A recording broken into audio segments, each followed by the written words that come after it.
So I don't know if we've ever showed you where we sleep on Jibsea 2, but this is our bedroom or berth, which is a V-berth. It's at the bow of the boat and it tapers in like a V. And this is our bed. Yeah, it's a good size. It's just over 6 and a bit on the widest and 6.5 on the length. So almost a king in the widest spot. Actually a bigger sleeping area than we had on our first boat, Jibsea 1. And I thought that boat we had pretty big sleeping space. I'm 5'5.5". Look at that. Yeah. It's quite a lot. We don't fight over the bed anymore at all. We have our spaces and it's quite nice. Definitely grateful that it is a bigger mattress or bigger like sleeping area. Even though we have so much space, we both noticed that over time, I guess within the last, how long have we had the boat now? Like a year and a bit. We've been kind of caving in and it felt like our sleeping space was getting smaller, like we kept rolling in. Our divider is right through the center here on the mattress and it's kind of where our butts go. So our butts kind of get dimpled in because we only really have a foam mattress. It's a dual layer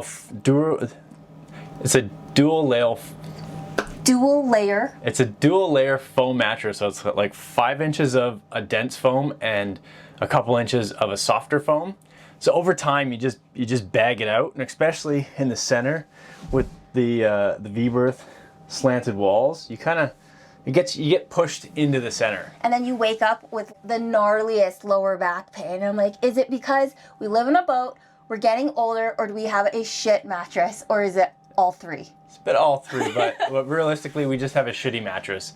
And if you've stayed on a boat long enough, you'll realize how important your bed is on a boat because it's a bed. It's not like a home where you can just go buy a conventional mattress and have a great sleep. So creature comforts are already a little bit, less in a smaller confined space. I want to at least have a really good, refreshing sleep.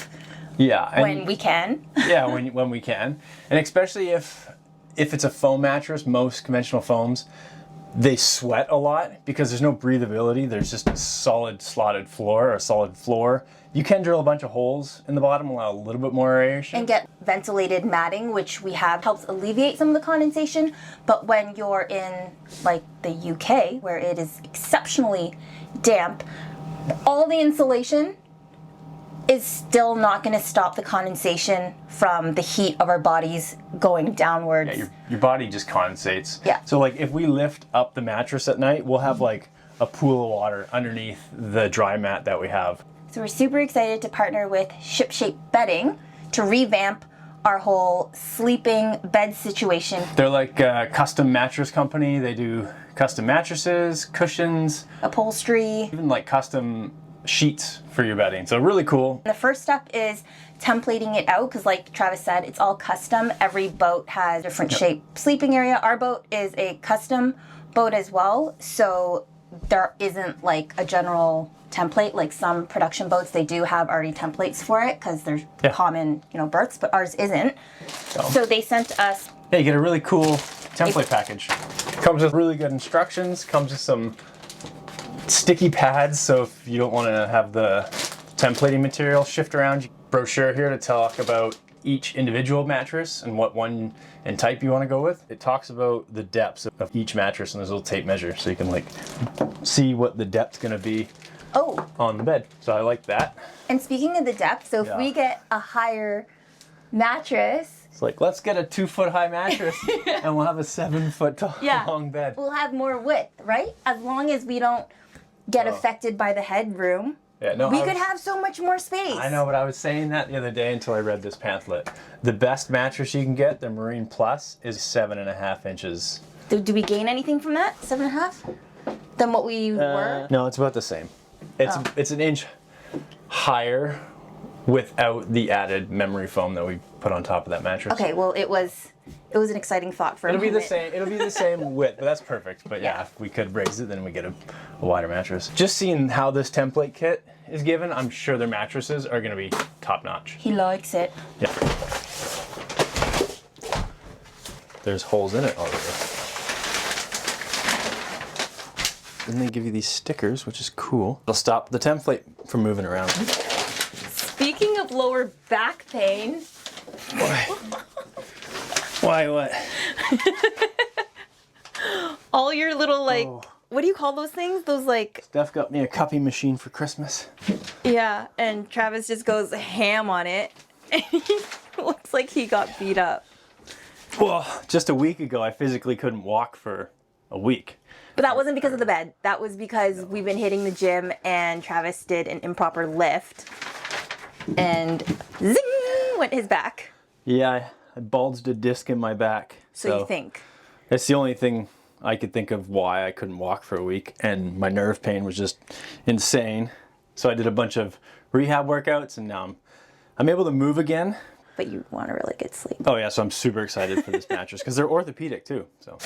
So it's imperative that we crease the edges with your fingers to make sure that it's a nice fit. After creasing, outline the crease with the marker. Once you've cut it all out, you just want to lay it down and make sure that you have the right fit. I want a nice snug fit. So yeah, I don't think we're short anywhere, but if we were short, you could just add paper and whatever. So the tricky part is getting your slopes cut. And because this is a v-berth, we're gonna have the contour of the hull. But it's cool because on the back of the book, there's a tape measure and it tells you the mattress height. So you literally go to the mattress height, right there, and then you go put it down there and that's 90 degrees. And then you just measure the hull. So I'm 3 1/4. Nifty. So then you're going to write the measurement there and you're going to do it in a couple spots. So I broke this into thirds. So I'll have 3 measurements there and then I'll do the other side just to make sure it's the same. It's handy. Yeah. But I also have an angle finder. So I'll just write the angles as well. Next step is to mark where we want a split, because usually on a boat you have some sort of split because you're not bringing down like a huge mattress through your companionway. Our previous split was horizontal because we have compartments that open up, so it was easy. Like the front compartments could be accessible by just lifting the bottom half of the mattress. But taking a look at the selection, I think the one that we're gonna want doesn't bend in half. Like we're not going to do foam. We're probably going to get like an actual mattress. It wouldn't fit through our companionway if we had a horizontal, so we might have to do a split vertical, right? Is that what we're doing? Yeah, which I think is fine. If I need to get to the stuff underneath, I can just fold them up like or just fold one on top of each other and slide it out of the way. I'm hoping that's the right move. All right, so now we've got documented evidence that Travis does not stay on his half of the bed. Oh my neck. Oh. I think over time, I'm thinking like super longevity of the mattress. If you have a mattress where it's more individually like this for you and I, the wear mark's going to be in the center of this mattress, like in this mat. I know they're attached to make it like one continuous, which is really nice, but still, the springs, there's going to be probably a divider. It's not going to have springs all the way through. So I'm just trying to think, would that be uncomfortable if you're lying on the center, or if you're going to lie one side or the other?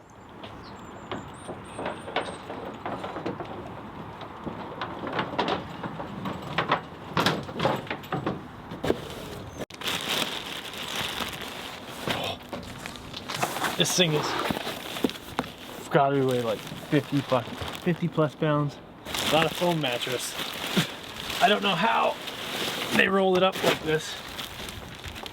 This is a Sprung coil mattress. Oh, I'm so excited. This is literally like 50, 60 pounds. Don't drop it in the drink. Oh dear.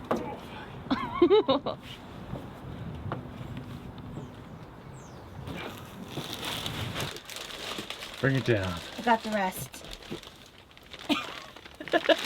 Here. It's heavy, right? It is actually very heavy. It doesn't look like it is.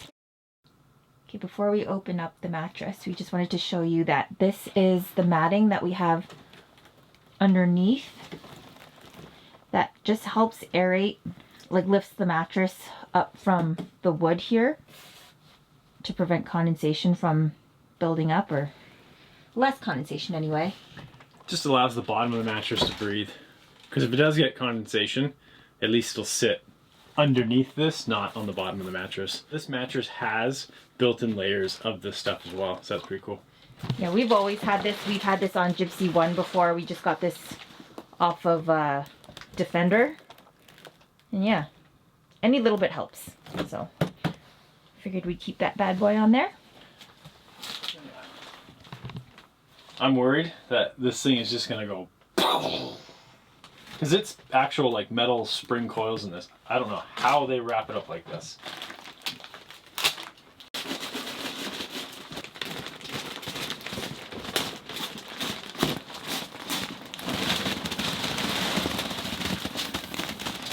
Oh, it's not falling.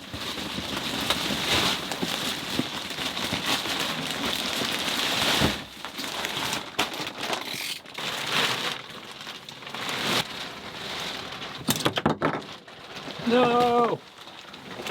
My ship. As you can see here, we ended up going with the Marine Plus Airflow mattress, which is basically designed specifically for life on a boat. It's got built-in airflow layers and pocket springs underneath, so it feels way more supportive and comfortable than a typical foam marine mattress. We're particularly interested in their innovative hybrid design that incorporates an orthopedic core with contoured foam and an inbuilt layer of dry mat to provide maximum airflow. It's supposed to ensure optimum breathability to prevent damp and mold. We also opted to add their Active Cool cover, which is a revolutionary fabric that's instantly cool to the touch, and it's supposed to give you a deep, restful sleep even on the hottest nights, so it'll be perfect for when we make our way down south again. Fast forward 3 months, and we've slept on this bed day in and day out since we got it. Yeah. And Oh, love it. we're absolutely loving it. It does everything it says it was supposed to do. Like, I get a good night's sleep. I don't wake up with any back pain. It's awesome. Our sleeps have been just night and day difference. We're getting proper night sleeps now, and it's absolutely amazing. And I'm really happy we did put a slit down the middle, because I think the longevity of the mattress, it's just going to last a lot longer, because we've kind of created 2 mattresses from the center out. So eventually all mattresses will sag in the middle. Like, it's just over years and years of sleeping in one spot. So because they're now 2 separate, if you ever do start to sag into a middle, you'll still kind of work into the middle of this mattress. So you won't create like a middle spot in the middle of the actual mattress like it used to in our foam. So we won't go caving in on each other. But even having that split down the middle, we don't feel it, because I often roll closer to Travis at night and I don't even know where the seam is. Yeah, you can't feel it at all. So that's even bigger benefit of this mattress. But yeah, we're really happy with it. Just wanted to give you a little update on it and how we like it. That video was taken when we were still at the dock, obviously, but we didn't want to put out the episode until we actually had a chance to try out the mattress and give a genuine review on it. Yeah. Hope you enjoyed this episode. Oh, and I fixed the sailboat. Yes, you fixed it. Oh no, my ship. I broke the mast. Yeah, super glued back together. So yeah, if you are interested in getting a comfortable sleep of your own on your boat, check out Ship Shape Bedding. We'll leave the link in the description box below and the details on the specific mattress that we got if you're interested in that one too. So yeah, so you can get as good a night's sleep as we do now. Good night and goodbye. Goodbye. We're on the wrong sides. Yeah, we are.